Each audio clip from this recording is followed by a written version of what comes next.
How's everyone this Saturday morning? Okay, so I am reading from the book Man and His Symbols by Carl Jung. I started reading this book because I got interested in archetypes and behavior patterns of personally myself, and also seeing how other people behave and trying to get a handle on my life and why I've done the things I've done and how it's caused some problems in my life and for my children, and how I can become a better, higher functioning human being with a more positive life with not so much heartbreak. I have tremendous amount of heartbreak in my life, and a lot of it I'm discovering it's because of behaviors that I have displayed, and I want to get to the bottom of it and figure out why I do the things I do. Okay. The archetype and dream symbolism. I have already suggested that dreams serve the purpose of compensation. This assumption means that the dream is a normal psychic phenomenon that transmits unconscious reactions or spontaneous impulses to consciousness. Many dreams can be interpreted with the help of the dreamer, who provides both the associations to and the context of the dream image, by means of which one can look at all aspects. This method is adequate in all ordinary cases, such as those when a relative, a friend, or a patient tells you a dream more or less in the course of conversation. But when it is a matter of obsessive dreaming or highly emotional dreams, the personal associations produced by the dreamer do not usually suffice for a satisfactory interpretation. In such cases, we have to take into consideration the fact, first observed and commented on by Freud, that elements often occur in a dream that are not individual and that cannot be derived from the dreamer's personal experience. These elements, as I have previously mentioned, are what Freud calls archaic remnants. Mental forms whose presence cannot be explained by anything in the individual's own life, and which seem to be aboriginal, innate, and inherited shapes of the human mind. Wait, my glasses.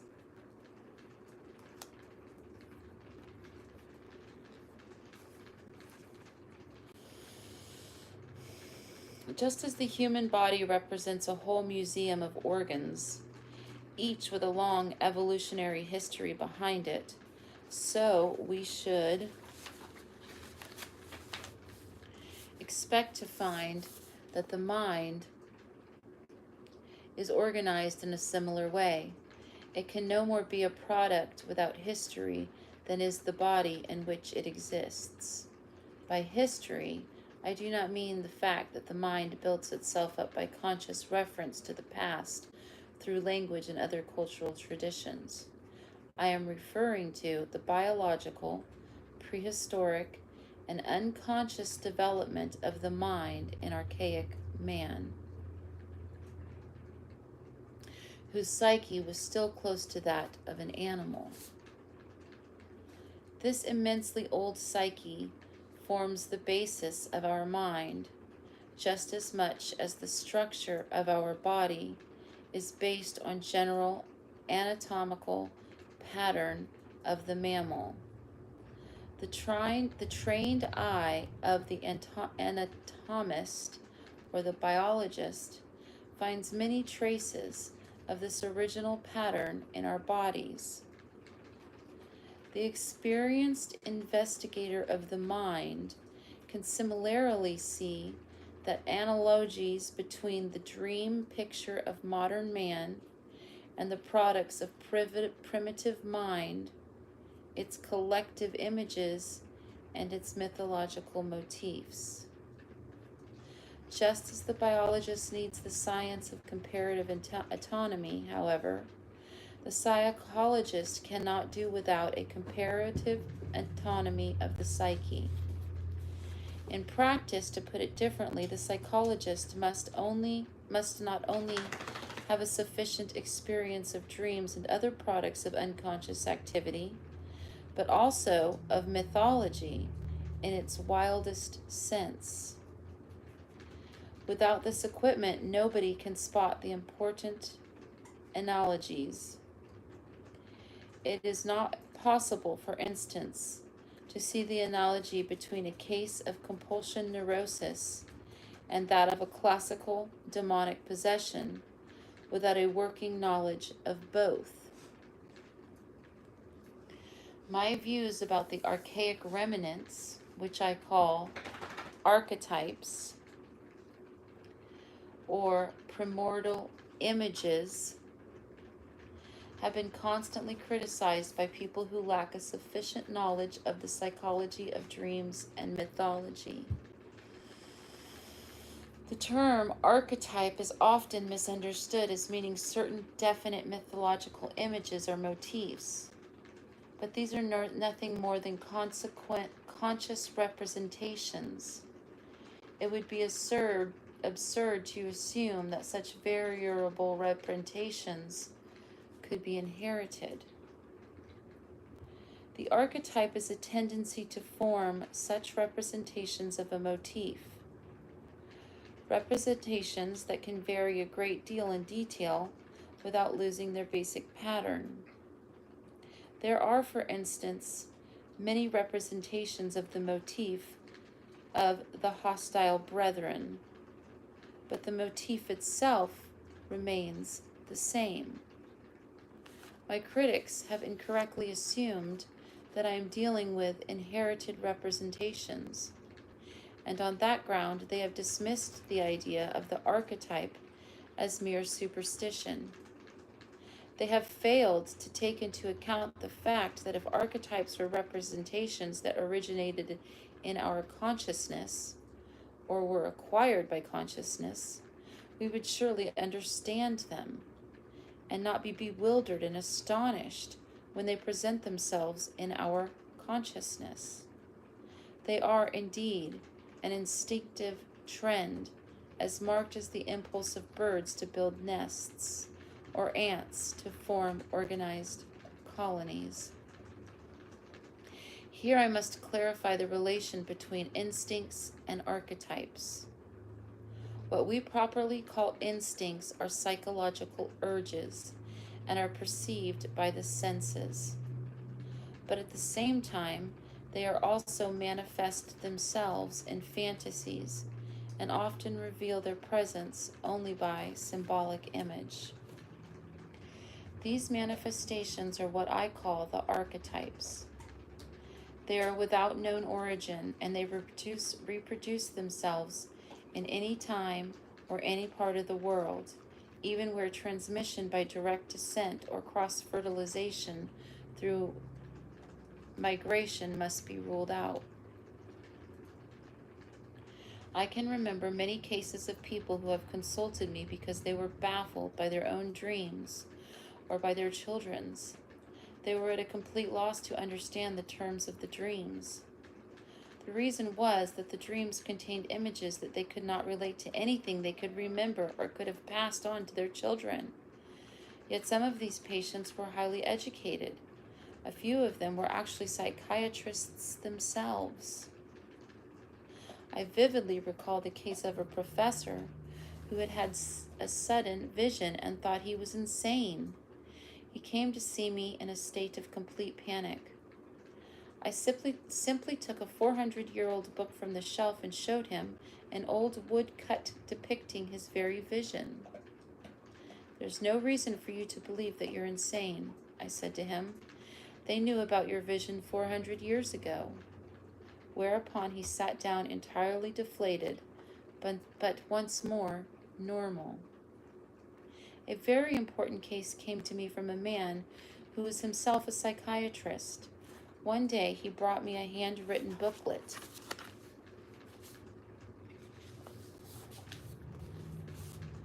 He had received it as a Christmas present from his 10-year-old daughter. It contained a whole series of dreams she had had when she was 8.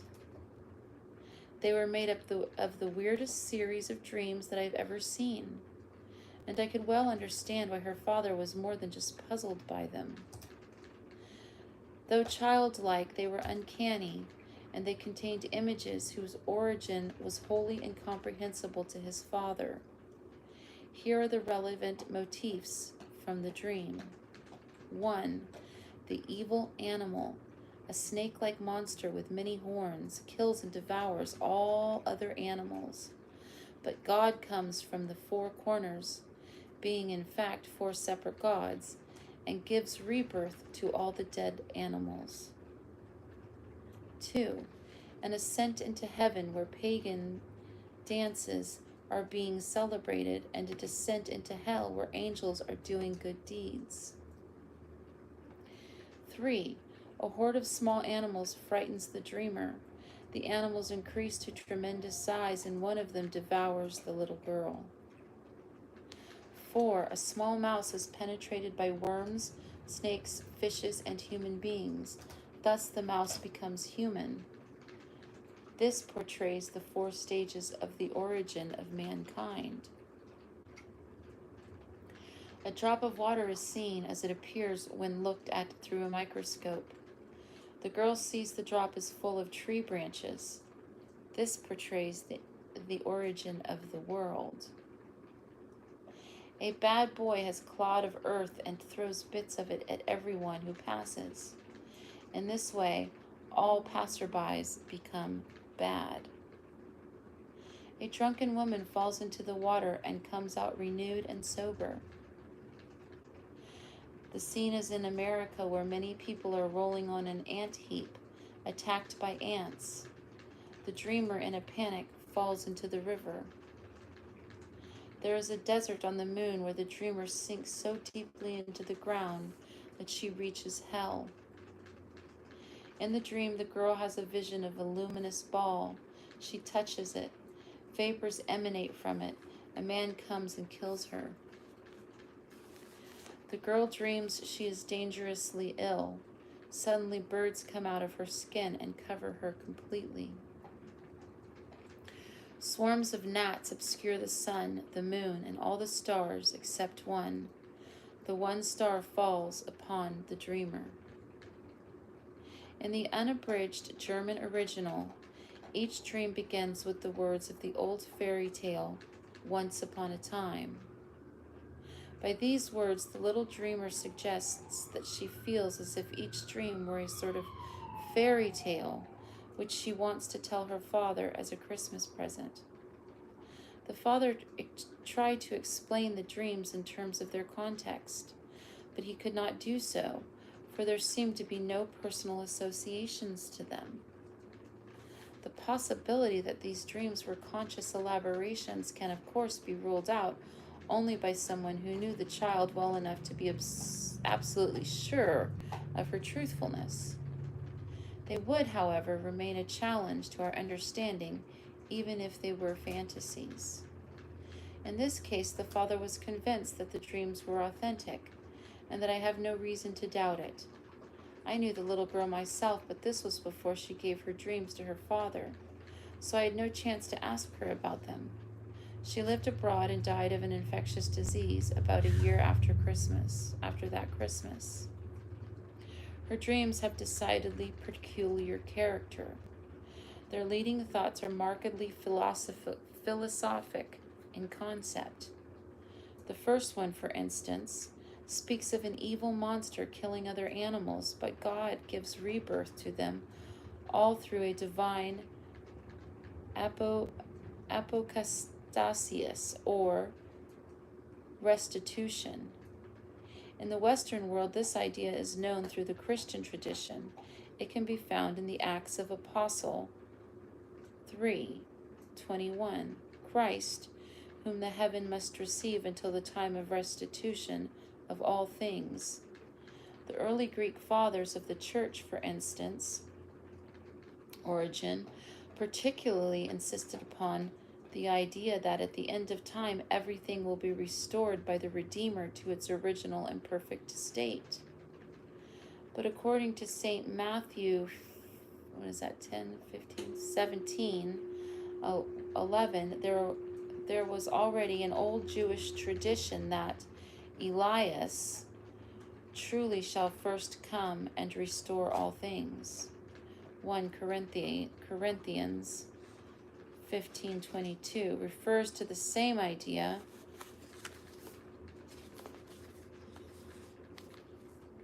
in the following words: For as in Adam all die, even so in Christ shall all be made alive. One might guess that the child had encountered this thought in her religious education, but she had very little religious background. Her parents were Protestants in name, but in fact they knew the Bible only from hearsay. It is particularly unlikely that the girl recondite image of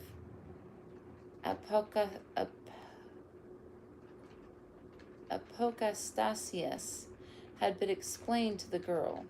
Certainly her father had never heard of this mythical idea. 9 of the 12 dreams were influenced by the theme of destruction and restoration, and none of these dreams shows traces of specific Christian education or influence. On the contrary, they are more closely related to primitive myths. This relation is corroborated by the other motif, the cosmogonic myth, the creation of world and man, that appears in the 4th and 5th dreams. The same connection is found in 1 Corinthians 15:22, which I have just quoted. In this passage too, Adam and Christ, death and resurrection, are linked together. The general idea of Christ the Redeemer belongs to the worldwide and pre-Christ theme of the hero and rescuer, who, although he has been devoured by a monster, appears again in a miraculous way, having overcome whatever monster it was that swallowed him. When and where such a motif originated, nobody knows. We do not even know how to go about investigating the problem. The one apparent certainty is that every generation seems to have known it as a tradition handed down from some preceding time. Thus, we can safely assume that it originated at a period when man did not yet know that he possessed a hero myth, in an age, that is to say, when he did not yet consciously reflect on what he was saying. The hero figure is an archetype which has existed since time immemorial. The productions of archetypes by children is especially significant because one can sometimes be quite certain that a child has no direct access to the tradition concerned. In this case, the girl's family had no more than superficial acquaintance with the Christian tradition. Christian themes may, of course, be represented by such ideas as God, angels, heaven, and hell and evil, but the way in which they are treated by this child points to a totally non-Christian origin. Let us take the first dream of the God who really consists of 4 gods coming from the 4 corners. The corners of what? There is no room mentioned in the dream.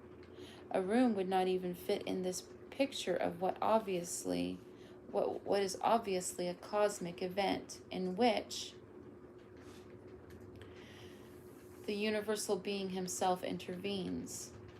The quaternity or element of 4ness itself is a strange idea, but one that plays a great role in many religions and philosophies. In the Christian religion, it has been superseded by the Trinity, a notion that we must assume was known to the child, but who in an ordinary middle-class family of today would be likely to know of a divine quaternity. It is an idea that was once fairly familiar among students of the Hermetic philosophy of the Middle Ages, but it petered out with the beginning of the 18th century, and it has been entirely obsolete for at least 200 years. Where then did the little girl pick it up? From Ezekiel's vision? But there is no Christian teaching that identifies the seraphim with God.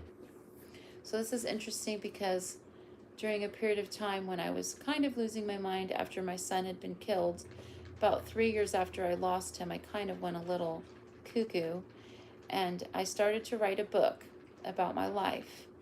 And some of the themes that came up in the book spontaneously, and I believe it was directly from a higher source, came to me in this book, and a lot of these themes and motifs just were coming out of me, which I grew up in the Baptist church, but some of this other stuff, I don't have a real education around it, and some of the most fascinating motifs were coming out of me. It was directly coming through me by a higher source. And it's the same thing like the journey, the Ultimate Journey book that I have, and I've mentioned previously about cancer patients who were given acid or LSD to help with treatment and observed by psychiatrists. Many of the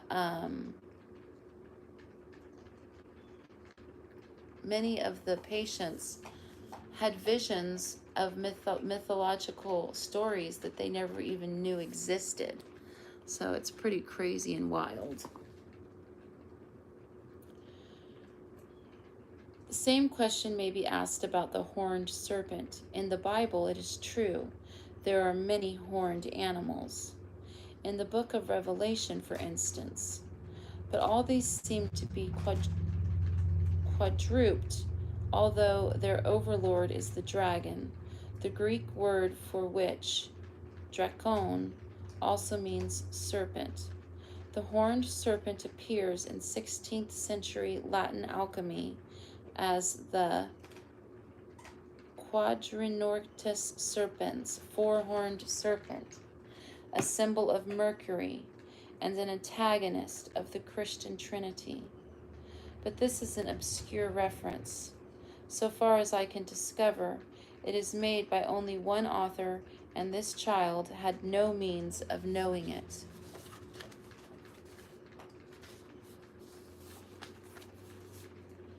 In the second dream, a motif appears that is definitely non-Christian, and that contains a reversal of accepted values.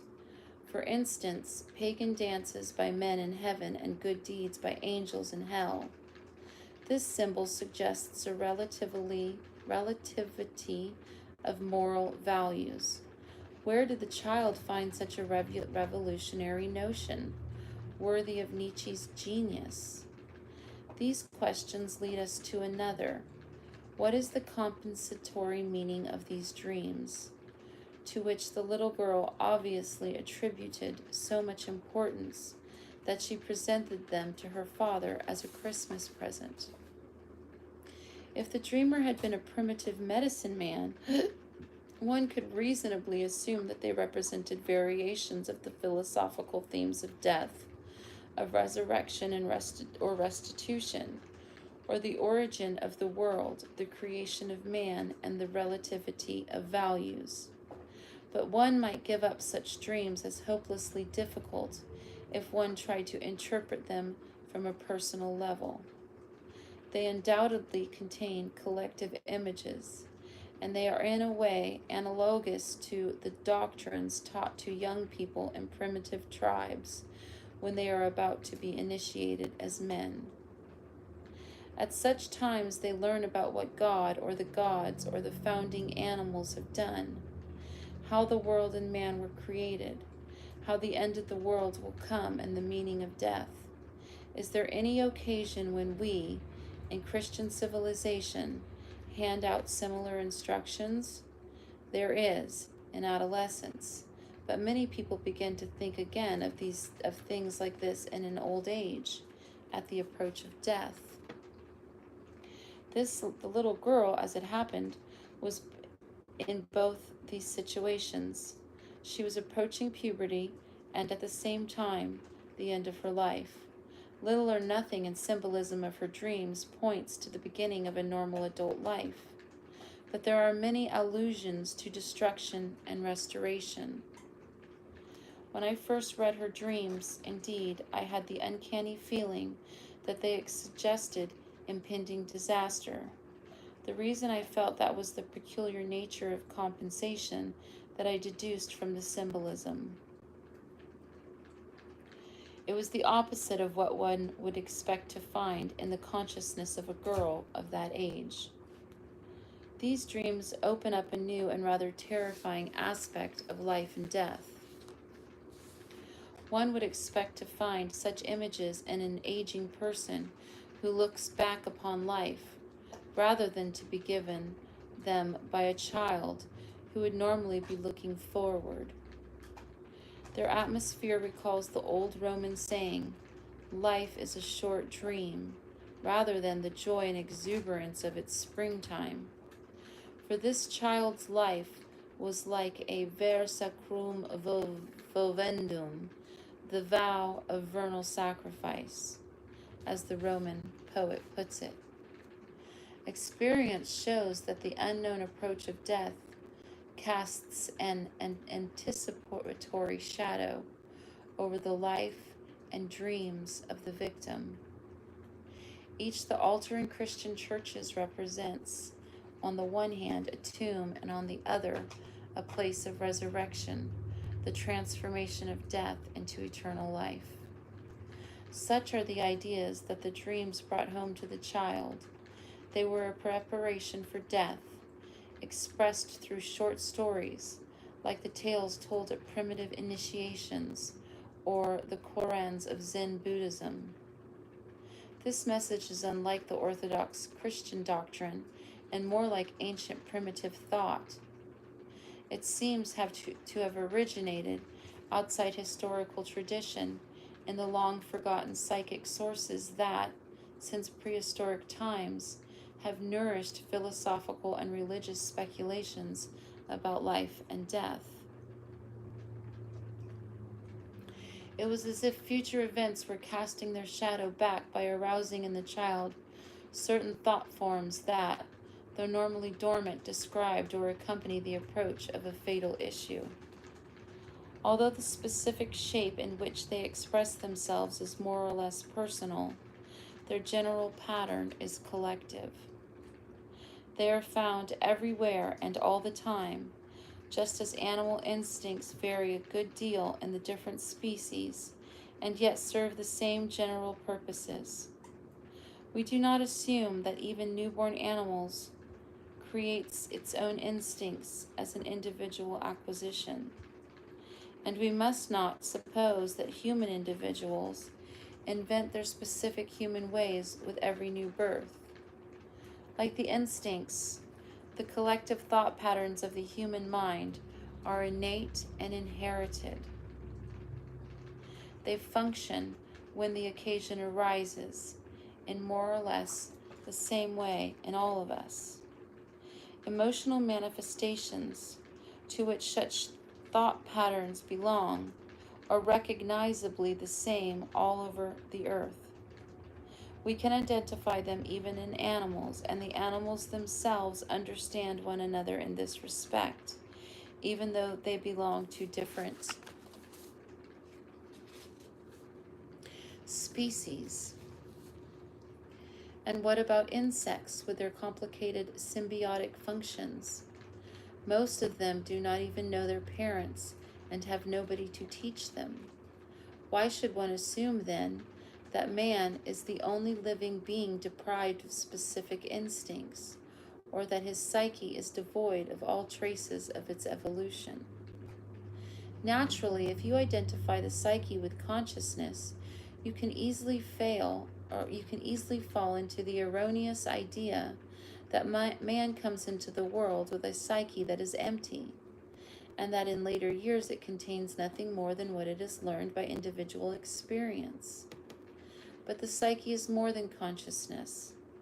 Animals have little consciousness, but many impulses and reactions that denote the existence of a psyche, and primitives do a lot of things whose meaning is unknown to them. You may ask many civilized people in vain for the real meaning of the Christmas tree or of the Easter egg. The fact is, they do things without even knowing why they do them. I am inclined to the view that things were generally done first, and that it was only a long time afterward that somebody asked why they were done. The medical psychologist is constantly confronted with otherwise intelligent patients who behave in peculiar and unpredictable ways and who have no inkling of what they say or do. They are suddenly caught by unreasonable moods for which they themselves cannot account. Superficially, such reactions and impulses seem to be of an infinitely personal nature, and so we dismiss them as idiosyncratic behavior. In fact, they are based upon preformed and ever-ready instinctive system that is characteristic of man. Thought forms, universally understandable gestures, and many attitudes follow a pattern that was established long before man developed a reflective consciousness. It is even conceivable that the early origins of man's capacity to reflect come from the painful consequences of violent emotional clashes. Let me take purely as an illustration of this point the bushman who, in a moment of anger and disappointment at his failure to catch any fish, strangles his much beloved only son, and is then seized with immense regret as he holds the little boy's dead body in his arms. Such a man might remember this moment of pain forever. We cannot know whether this kind of experience was actually the initial cause of the development of human consciousness. But there is no doubt that the shock of a similar emotional experience is often needed to make people wake up and pay attention to what they are doing. Like the loss of a child, I know. There is the famous case of the 13th century Spanish Hidalgo Remion Lol, who finally, after a long chase, succeeded in meeting the lady he admired at a secret rendezvous. She silently opened her dress and showed him her breast, rotten with cancer. The shock changed Lowell's life. He eventually became an eminent theologian and one of the church's greatest missionaries. In the case of such a sudden change, one can often prove that an archetype has been at work for a long time in the unconscious, skillfully arranging circumstances that will lead to the crisis. Such experiences seem to show that archetypical forms are not just static patterns. They are dynamic factors that manifest themselves in impulses, just as spontaneously as instincts. Certain dreams, visions, or thoughts can suddenly appear, and however carefully one investigates, one cannot find out what causes them. This does not mean that they have no cause. They certainly have, but is so remote or obscure that one cannot see what it is. In such a case, one must wait either until the dream and its meaning are sufficiently understood, or until some external event occurs that will explain the dream. At the moment of the dream, this event may still lie in the future. But just as our conscious thoughts often occupy themselves with the future of its possibilities, so do the unconscious and its dreams. There has long been a general belief that the chief function of dreams is prognostic of the future. In antiquity and as late as the Middle Ages, dreams played their part in the medical prognosis. I can confirm by a modern dream the element of prognosis or precognition. that can be found in an old dream quoted by Artidemodorus of Daldis in the 2nd century AD. A man dreamed that he saw his father die in the flames of a house on fire.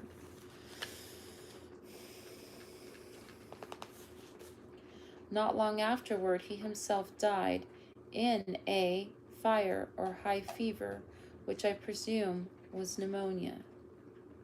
It so happened that a colleague of mine was once suffering from a deadly gangrenous fever, in fact, a phlegmone. A former patient of his, who had no knowledge of this nature of his doctor's illness, dreamed that the doctor died in a great fire. At that time, the doctor had just entered a hospital, and the disease was only beginning. The dreamer knew nothing but the bare fact that his doctor was ill and in the hospital. 3 weeks later, the doctor died.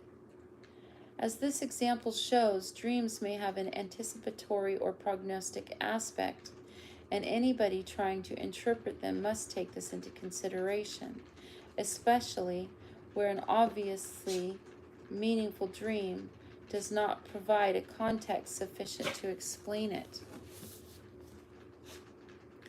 Such a dream often comes right out of the blue, and one wonders what could have prompted it. Of course, if one knew its ulterior message, its cause would be clear, for it is only our consciousness that does not yet know. The unconscious seems already informed and to have come to a conclusion that is expressed in the dream. Fat boy, stop. Fat boy, stop.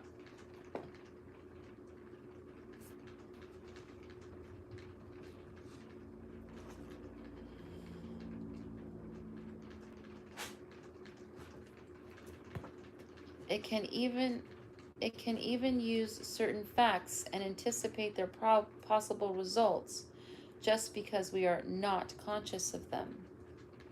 But as far as one can make out from dreams, the unconscious makes its deliberations instinctively. The distinction is important. Logical analysis is the prerogative of consciousness. We select with reason and knowledge. The unconscious, however, seems to be guided chiefly by instinctive trends, represented by corresponding thought forms, that is, by the archetypes.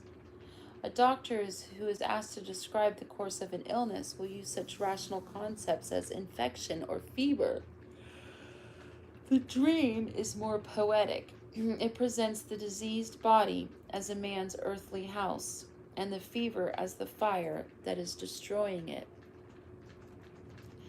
As the above dream shows, the archetypical mind has handled the situation in the same way as it did in the time of Artemidorus. Something that is of a more or less unknown nature has been intuitively grasped by the unconscious and submitted to an archetypical treatment. This suggests that instead of the process of reasoning that consciousness thought would have applied, the archetypal mind has... Fat boy, get back here! Where are you going? I'm reading. I'll take you out in a minute. Don't go back there and use the bathroom. You wait till I take you outside. Okay? I'll be done soon. Stop. The powers enable them both to produce a meaningful interpretation in their symbolic style, as to interfere in a given situation with their own impulses and their own thought formations. In this respect, they function like complexes. They come and go very much as they please, and often they obstruct or modify our conscious intentions in an embarrassing way. One can perceive the specific energy of archetypes when we experience the peculiar fascination that accompanies them. They seem to hold a special spell. Such a peculiar quality is also characteristic of the personal complexes, and just as personal complexes, okay, stop, have their individual history, so do social complexes of an archetypical character. But while personal complexes never produce more than a personal bias, archetypes create myths, religions, and philosophies that influence and characterize whole nations and epochs of history. We regard the personal complex as compensations for one-sided or faulty attitudes of consciousness. In the same way, myths of a religious nature can be interpreted as a sort of mental therapy for the sufferings and anxieties of mankind in general. Hunger, war, disease, old age, death.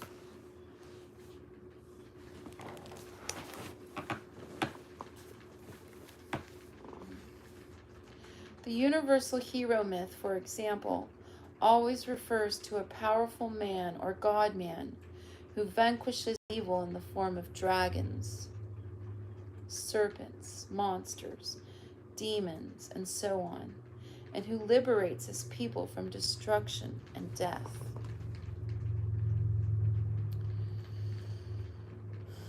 The narration or ritual repetition of sacred texts and ceremonies, and the worship of such a figure with dances, music, hymns, prayers, and sacrifices, grip the audience with no numinous emotions, as if with magic spells, and exalt the individual to an identification with the hero.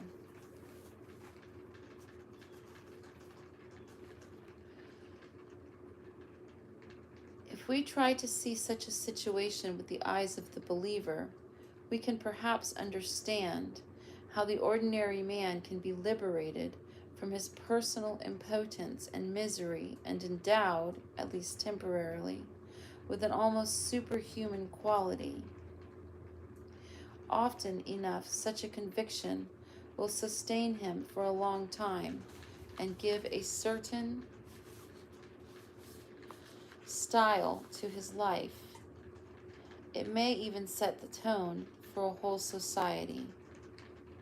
A remarkable instance of this can be found in the Elysian Mysteries, which I have a book, which I'm going to read at some point. I have that book, which were finally suppressed in the beginning of the 7th century of the Christian era. They expressed, together with the Delphic oracle, the essence and spirit of ancient Greece on a much greater scale. The Christian era itself owes its name and its significance to the antique mystery of the God-man, which has its roots in the archetypical Osiris-Horus myth of ancient Egypt. It is commonly assumed that on some given occasion in prehistoric times, the basic mythological ideas were invented by clever old philosopher or prophet, and even afterward believed by a credulous and uncritical people. It is said that stories told by a power-seeking priesthood are not true, but merely wishful thinking. But the very word invent is derived from the Latin invenere and means to find, and hence to find something by seeking it.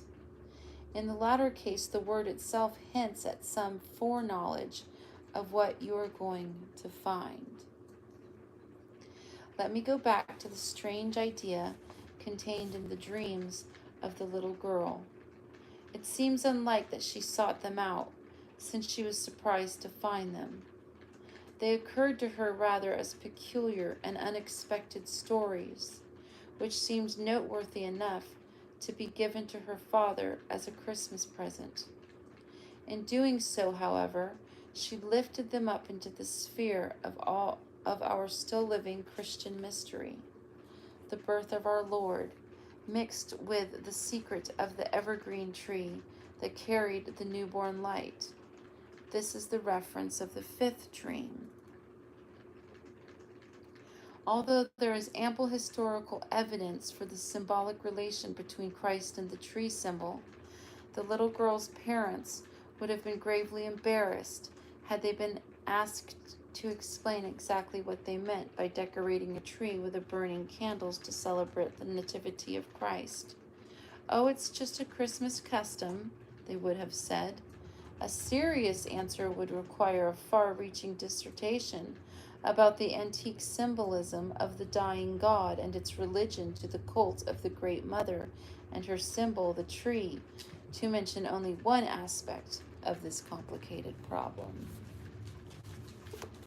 The further we delve into the origins of the collective image, or to express it in ecclesiastical language of a dogma, the more we uncover a seemingly unending web of archetypical patterns that, before modern times, were never the object of conscious reflection.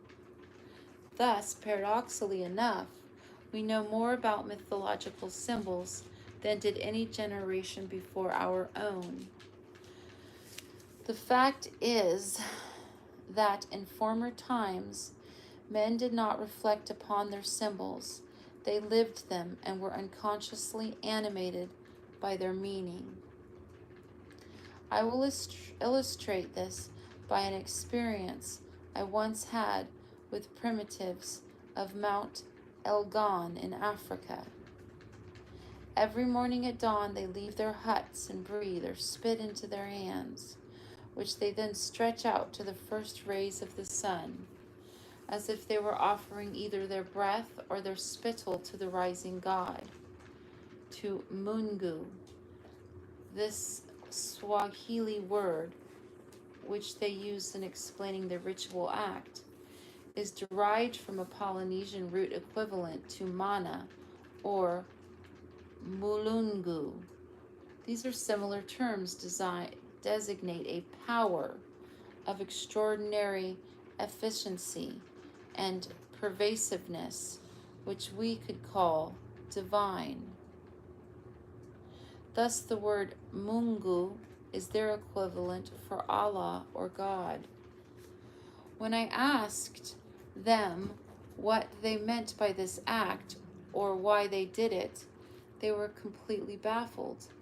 They could only say, "We have always done it. It has always been done when the sun rises."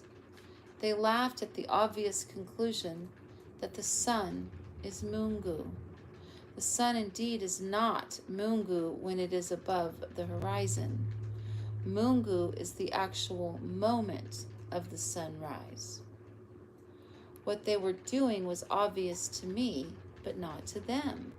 They just did it, never reflecting on what they did. Well, you need to calm down. You need to lay down and be still so I can read. Okay, just lay there. You don't need to twitch and go into your Tourette syndromes. What they were doing was obvious to me, but not to them. They just did it, never reflecting on what they did. They were consequently unable to explain themselves. I concluded that they were offering their souls to Mungu, because the breath of life and the spittle mean soul substance. To breathe or spit upon something conveys a magical effect, as, for instance, when Christ uses spittle to cure the blind, or where a son inhales his father's last breath in order to take over the father's soul. It is most unlikely that these Africans ever, even in the remote past, knew any more about the meaning of their ceremony. In fact, their ancestors probably knew even less, because they were more profoundly unconscious of their motives and thought less about their doings.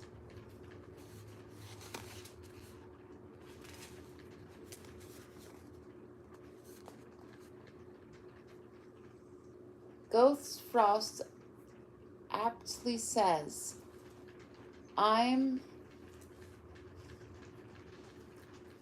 Stop. I'm Anfang war die Tat. In the beginning was the deed. Deeds were never invented. They were done.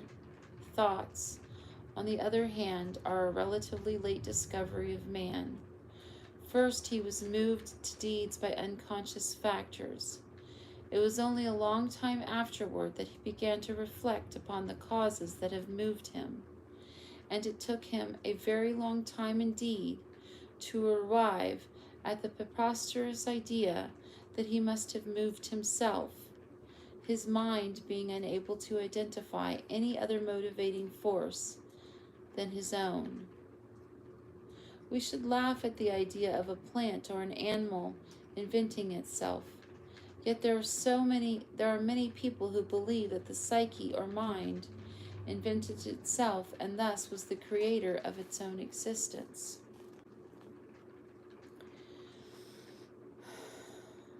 As a matter of fact, the mind has grown to its present state of consciousness as an acorn grows into an oak, or as saurians developed into mammals. As it has for so long been developing, so it still develops, and thus we are moved by forces from within, as well as by stimuli from without. These inner motives spring from a deep source that is not made by consciousness, and it is not under its control. In the mythology of earlier times, these forces were called mana, or spirits, demons, and our wishes, we call them happy hunches or impulses, and pat ourselves on the back for being smart fellows. If they go against us, then they say that is just bad luck, or that certain people are against us, or that the cause of our misfortunes may be pathological. The one thing we refuse to admit is that we are dependent upon powers that are beyond our control. It is true, however, that in recent times, civilized man has acquired a certain amount of willpower, which he can apply where he pleases. He has learned to do his work efficiently, without having resources to chanting or drumming to hypnotize him into the state of doing. He can even dispense with a daily prayer for divine aid. He can carry out what he proposes to do, and he can apparently translate his ideas into action without a hitch, whereas the primitive seems to be hampered at each step by fears, superstitions, and other unseen obstacles in action. The motto, "Where there's a will, there's a way," is a superstition of modern man. Yet in order to sustain this creed, contemporary man pays the price in a remarkable lack of introspection. I know this is true for me. Contemporary man pays the price in a remarkable lack of introspection. I never realize I'm fucking up till after I fucked up. It's the worst habit I have. He is blind to the fact that, with all his rationality and efficiency, he is possessed by powers that are beyond his control. His gods and demons have not disappeared at all. They have merely got new names. They keep him on the run with restlessness, vague apparitions, psychological complications, and insatiable needs for pills, alcohol, tobacco, and food, and above all, a large array of neurosis. That was a very long one. Tomorrow I'm going to read The Soul of Man. Thanks for anyone who hangs in there through all that.